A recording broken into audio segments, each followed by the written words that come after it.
کا ایک ایک لفظ سچا ہے، کھرا ہے اور اللہ کی طرف سے بھیجا ہوا ہے۔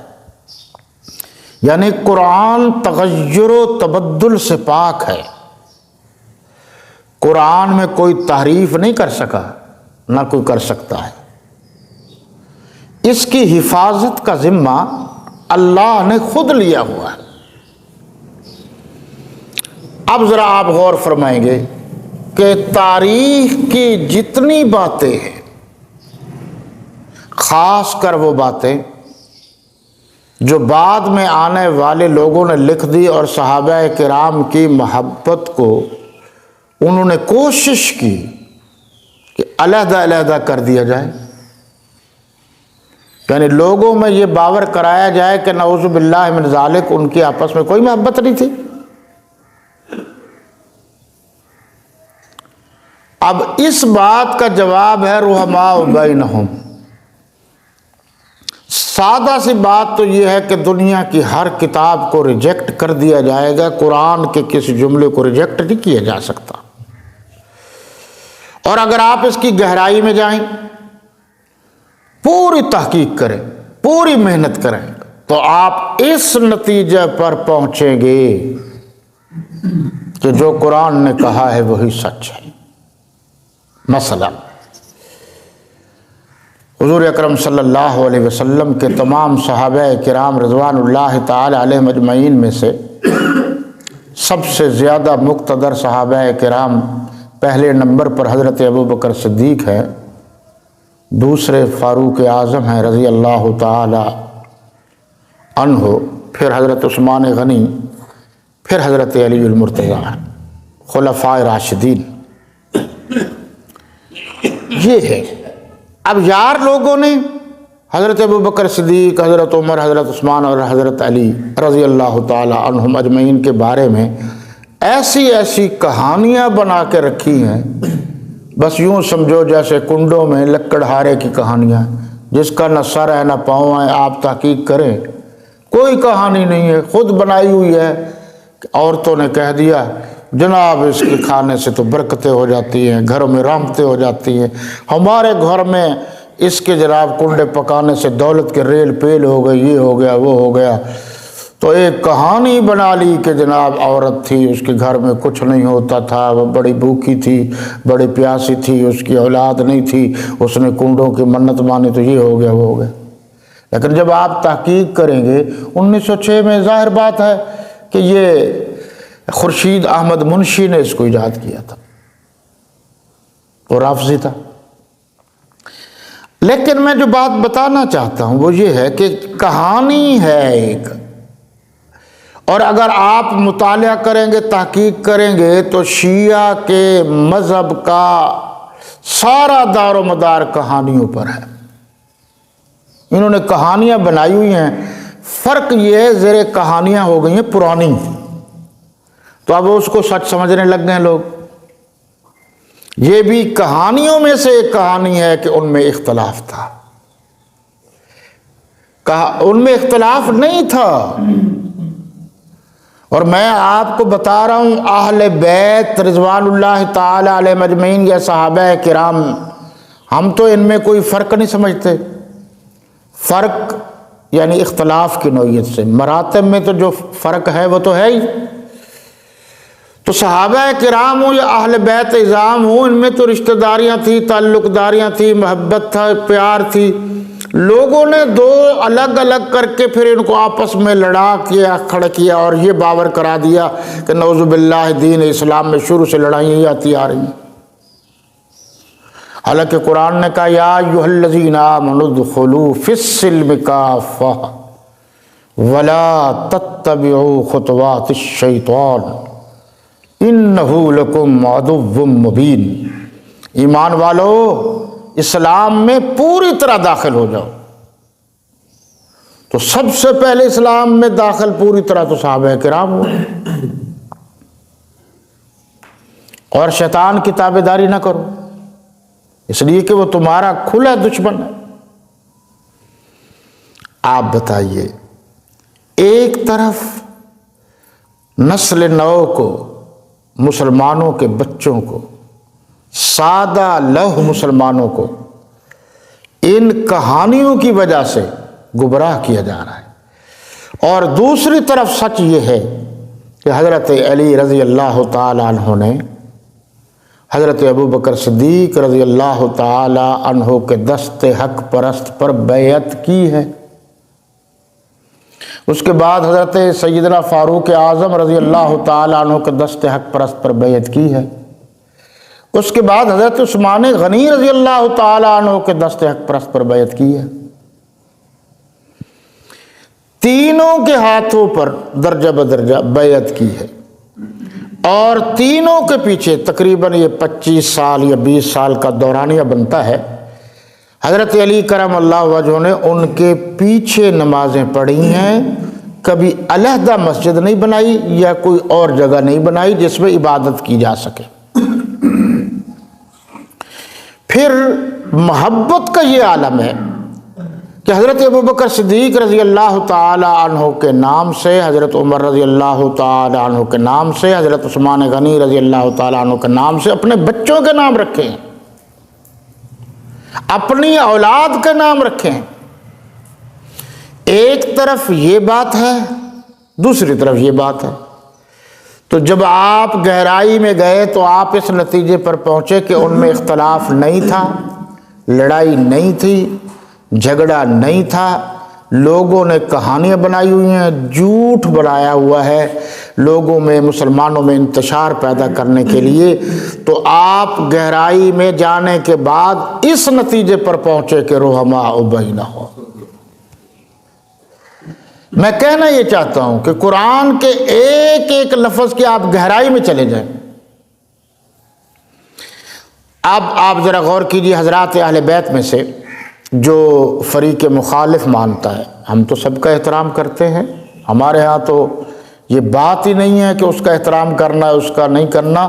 جو صحابہ کرام اور اہل بیت اعظام میں سے کسی فرد کا انکار کرتا ہے، گستاخی کرتا ہے، توہین کرتا ہے، اس کا اہل سنت والجماعت سے تو کوئی تعلق نہیں ہے۔ حضرت علی اہل بیت کے سردار تھے۔ حضور حضرت علی، حضرت حسن، حضرت حسین اور بی بی فاطمہ رضوان اللہ تعالی علیہ مجمعین۔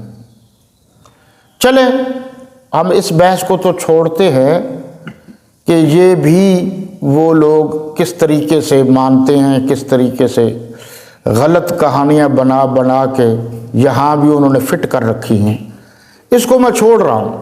لیکن حضرت علی جو اہل بیت کے سردار ہیں انہوں نے بیعت کی ہے نا۔ حضرت ابوبکر، حضرت عمر، حضرت عثمان رضوان اللہ تعالی علیہ مجمعین کے دست حق پرست پر انہوں نے بیعت کی ہے۔ تو جب حضرت علی نے بیعت کر لی ہے تو یعنی اہل بیت کے سردار نے، تو پھر جو اہل بیت کے ماننے کا دعویٰ کرتے ہیں اور جو ان کو نبوت کے بعد امامت، جو ان کے ہاں امامت کا فلسفہ ہے، اس کے منصب پر فائز کرتے ہیں، تو ان کے پاس تو انکار کی کوئی گنجائش ہی نہیں کہ جب حضرات اہل بیت کے سردار نے خلفائے ثلاثہ کے دست حق پرست پر بیعت کی ہے، تو جس طرف علی ہے سنی اسی طرف ہیں، حضرت علی اس طرف ہیں، اہل سنت بھی اسی طرف ہیں۔ اب اس بات کے بعد آگے آئیے۔ گزشتہ درس میں نے بہت ساری باتیں کر دی تھی، یہ میں ساری باتیں آپ کو بالکل بنیادی بتا رہا ہوں، اور علماء بیٹھے ہیں، میری بات پر غور کریں۔ ہمارے ہاں 4 امام بڑے ہیں، امام احمد بن حنبل ہے، امام مالک ہے، امام یوسف ہے، ویسے تو بہت ہے، اور امام ابو حنیفہ جن کو ہم امام اعظم رحمۃ اللہ تعالی علیہ کہتے ہیں۔ یہاں بھی لوگوں نے ڈنڈیاں مار رکھی ہیں، کہتے ہیں دیکھو جی انہوں نے امام اعظم کہندے نے۔ آپ بھی تو ذرا غور کریں، ہم نے ان کو امام اعظم کہا ہے اپنے دور کے ائمہ میں سے، ان سے پہلے میں سے تو نہیں کہا، صحابہ کرام میں سے تو نہیں کہا، یا بعد میں آنے والے سے۔ تو اس اعتبار سے ہم نے ان کو امام اعظم کہا ہے، وہ جو ہے وہ مجتہد ہیں، یہ آپ غور کریں گے، وہ مجتہد ہیں امام اعظم امام ابو حنیفہ رحمۃ اللہ علیہ۔ اور مجتہد کے بارے میں تمام علماء کا فیصلہ یہ ہے کہ وہ اللہ کے دین کے مسئلے کو گہرائی میں جا کر بڑی محنت اور مشقت کے بعد وہ مسئلہ سمجھتا ہے، لوگوں کو سمجھاتا ہے تاکہ لوگوں کو زیادہ فائدہ ہو۔ اور سب سے پہلے جو حدیث ہے حضرت امیر معاویہ رضی اللہ تعالی عنہ کی ہے، من یرد اللہ بہ یفقہہ فی الدین، جس شخص کے ساتھ اللہ بھلائی کا ارادہ کرتا ہے، ومن یرد اللہ بہ خیرا یفقہہ فی الدین، دین کے معاملات میں اللہ ان کو سمجھ اور فہم عطا کر دیتا ہے۔ اب ذرا فقہ کیا ہوا؟ اللہ رسول کی تعلیمات کو سمجھنا، غور کرنا، فکر کرنا، ایک اس سے نسل نو کے لیے مسائل کا اقتباس کر کے آسانیاں پیدا کرنا۔ اب پہلے تو لوگ فقہ کا معنی بھی اپنی طرف سے بناتے تھے۔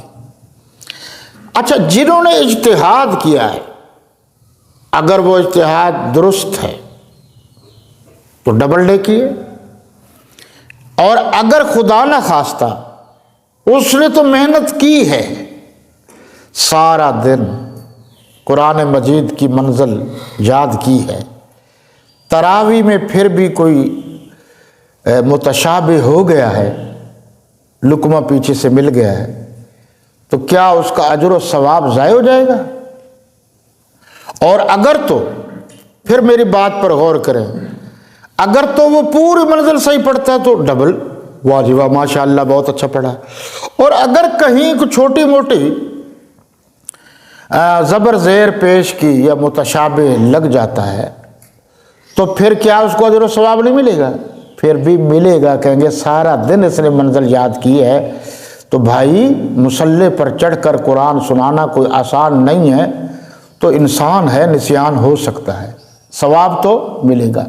اجتہاد کا ثواب بھی اسی طرح ہے کہ اجتہاد میں جو بالکل صائب ہو، صحیح ہو، اس کا ڈبل ثواب ملتا ہے، اور اگر کہیں کمزوری رہ گئی ہو تو سنگل ثواب ملتا ہے کہ اس نے اللہ کے دین میں یا قرآن و سنت میں ڈوب کر دین کو سمجھنے کی کوشش تو کی ہے نا، اس بات کا ثواب ہے۔ اب یہ ذرا آپ اس پر اگر آپ غور کریں تو آپ کو یہ بات میری سمجھ میں آ جائے گی کہ علماء کرام سارا دن محنت کرنے والے بھی ہیں، تھوڑی محنت کرنے والے بھی ہیں، علماء کرام بہت اعلیٰ درجے کے روحانی منصب پر بھی فائز ہیں، اور کمزور اعمال والے بھی ہیں، لیکن ہیں تو عالم نا، العلماء ورثۃ الانبیاء کی لسٹ میں اور صف میں تو شامل ہیں۔ اگر آج کوئی علماء کو انبیاء کی وراثت سے کوئی نہیں نکال سکتا، تو جو کوئی مرضی کر لے، الٹا لٹک جائے، صحابہ کرام جیسی ہستیوں کو جنت سے نہیں نکال سکتا۔ قرآن کا فیصلہ ہے۔ اجتہاد، اس پر پھر کبھی بات کریں گے یا مولانا کو تکلیف دیں گے، یہ اجتہاد کیا ہے؟ میں صرف موضوع سے متعلق بات کر رہا ہوں۔ جن کو ہم مجتہدین ائمہ اربعہ کہتے ہیں، جس سے ہمارے اکثر مسائل ہیں، امام شافعی رحمۃ اللہ علیہ بھی ان میں شامل ہیں، یہ ہیں، ذرا آپ غور کیجیے، انڈائریکٹلی مجتہد، انڈائریکٹلی مجتہدین تو ہیں، ڈائریکٹ نہیں ہیں، انڈائریکٹ ہیں۔ انہوں نے صحابہ کرام کے اعمال کو دیکھ کر اجتہاد کیا ہے۔ صحابہ کرام ڈائریکٹلی براہ راست مجتہد ہیں، اس لیے کہ انہوں نے میرے آقا کے اعمال کو دیکھ کر اجتہاد کیا ہے۔